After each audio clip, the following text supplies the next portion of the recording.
Hello everyone, welcome to another Reboot Robot Experience Points. Here is Shinke, just giving you a little bit of this game that came out last year that I didn't get the chance to play or talk about, and that's Rainer.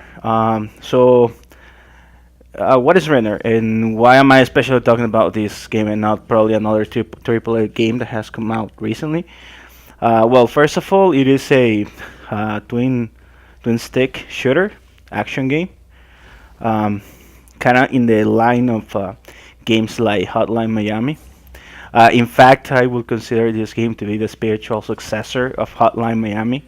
Um, so that's your first reference point. Is it is even published by Devolver Digital, the same guys that published Hotline Miami, and it is also hyper violent, hyper stylized, and it shares a lot of things with Hotline Miami. Not only the type of gameplay, but it is also different in so many ways. Um, okay, so this came out last year, as I mentioned. It came out for PC and Xbox, and recently came out for PlayStation 4. You can buy it on PC on Good Old Games and also on Steam. Um, it's very cheap. It's only like $15, and normally goes on sale. I got it recently for PC on GOG for $7, something like that. Um, so, what makes this game special, or what makes it good, or what makes it worth talking about?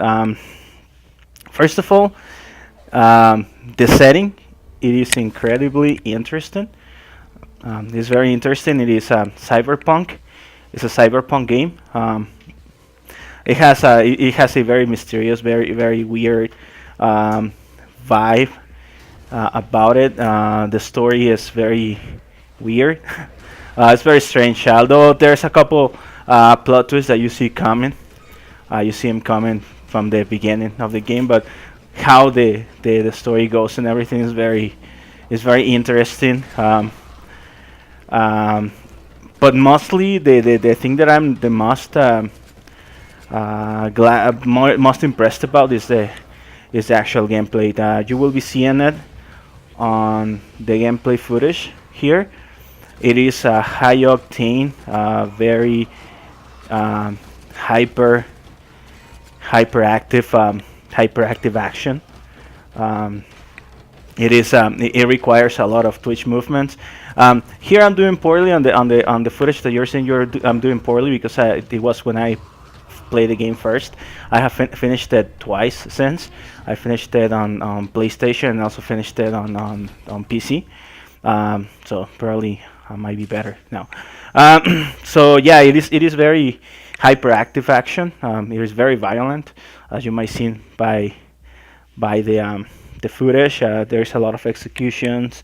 There's a lot of blood and gore and all that cool stuff. If you are into that stuff, um, and um, and it's very similar to Hotline Miami and the sorts that you gotta be very fast on your thumbs, and you got to scout the the battlefield for ammo and stuff. But it also differs. First, in the fact that this is not Hotline Miami is more like of a puzzle action game, because you need to be very efficient and very fast and quick and not getting hit to advance, because you die on one hit, pretty much. Here it is not like that. You actually have a health bar, and it's a little bit more of an RPG. It has some sort of RPG elements to it. If you've seen a few seconds ago on the footage that I'm showcasing here, I was into the the screen where you get your augmentations and stuff. You level up and you get ability points, and then you can spend it on different abilities and all that good stuff that we are used to nowadays. So there is that of a progression system.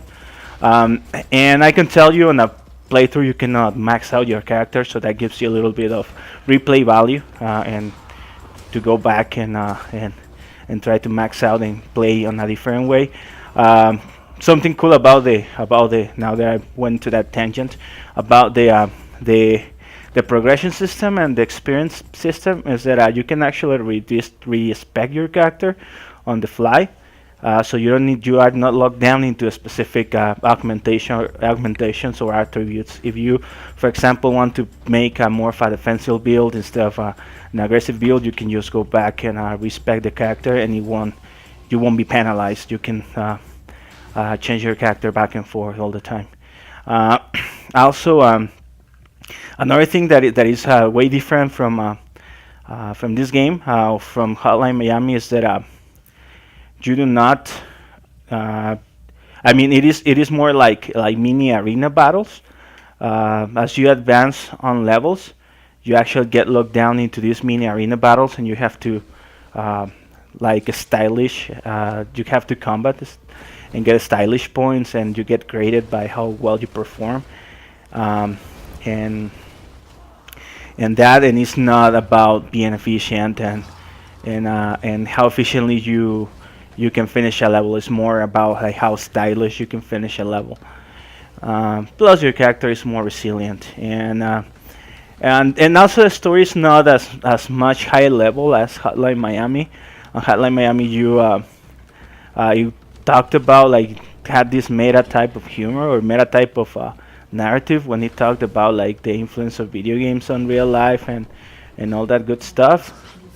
Um, Here it doesn't go that way. It doesn't have any narrative like that. It is more um, it is more about like just a character story and just a little bit of a rescue mission or just a mystery type of noir game.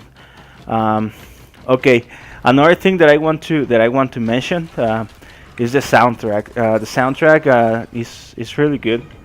I actually enjoyed it a lot. Some people that I've seen making reviews of the game. Some people call it hit and miss. Music is very subjective, so some people might like some type of music, some other people might like a different type of music. But to me, and it fits perfectly. It fits perfectly with the cyberpunk style, and also the art style and how dark and broody everything is. Um, I like it. It has some really pumping tunes and some tunes that fit the action perfectly. Um, I've actually been listening to it on Spotify. You can buy it separately too on Steam, and and just listen by itself, or you can just stream it on some other platforms. I do recommend it. It's really cool.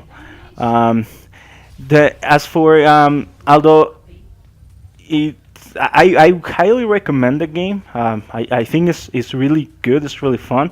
You can pick it up and finish it on an afternoon, so it doesn't demand that much of your time, and it's highly replayable. As I mentioned, I finished it a second time, and I plan to go back and do a few more stuff on my PlayStation and probably on PC too. It's highly replayable. Um, it has a few very minor flaws or minor things that I noticed that I didn't like, or not that I didn't like, but I could say some blemishes, small blemishes, not something very impactful or very big. First of all, the performance on PC specifically is spotty. Even though I got the game running perfectly on 1080p 60 frames, that's as much as I could get. With most of the settings ramped up, I get a few crashes or a few places where the frame rate dropped really bad to the 30s or 20s. So I had to tweak a lot of settings to get it running smoothly. PlayStation, you don't see that much. The frame rate drops, but it's more.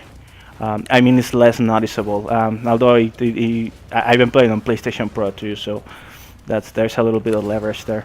Um, Also, one other thing that I did that is also very minor. Some people might not actually think or have an issue with it. Although I had in certain places, is that the game is really dark, and by dark I don't mean like the story or the themes. Um, um, the actual like the visuals are really dark, so it's really hard to see it in some places. And it's easy to get lost when you are exploring a little bit for collectibles and stuff because you cannot see the little details on the background. And if you ramp up the brightness or you ramp up the gamma, everything becomes really ugly, or it looks uglier. Doesn't The art doesn't shine as much. Um, okay, so and well, the game is made on Unreal 4, so it has that Unreal 4 shininess. Big fan of the engine myself. I like games made on Unreal, and this game is actually looks really good.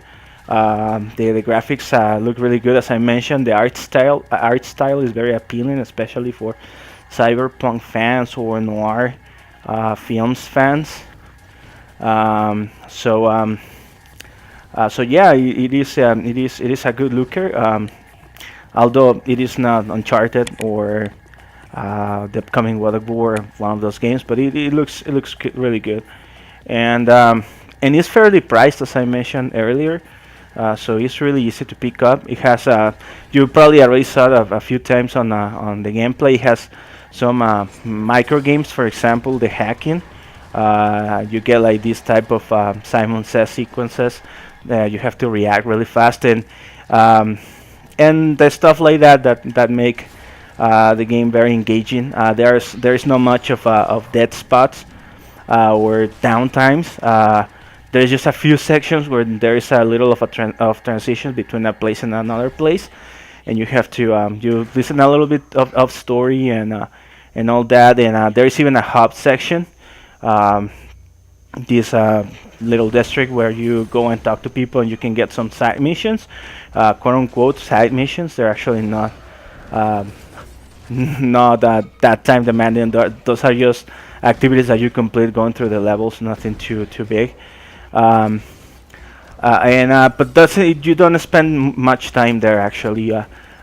Just spend just a couple minutes and then you get back into the action. So the rhythm, the pace of the game is very fast paced, and is mainly focused on the action and focus on the combat and all these micro arenas and that.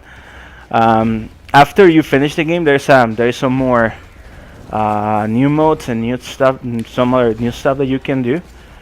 There is an arena, a combat arena mode, where you fight against hordes of enemies, kind of like a Smash TV, um, and that's challenges that you can take. You can take for just for just to test combat, because you don't actually get any any uh, any rewards out of it. Probably trophy unlocks and stuff, but you don't actually get any like rewards or anything. At least I haven't got anything. I haven't gotten that far in that mode. And also you get New Game Plus, where you can continue your character and just replay the story, so you can get more upgrades and more of the collectibles. So solid game, solid game. I've been playing it a few times these past few days. It's a very solid game. Recommend it. I certainly recommend it for the price, and also for the value that you get. And it is really fun, especially if you are fond of twin stick shooters, and if you are a fan of games like Hotline Miami, or you like movies like Blade Runner, for example. You'll get a kick out of it. So well, thank you for sticking with me.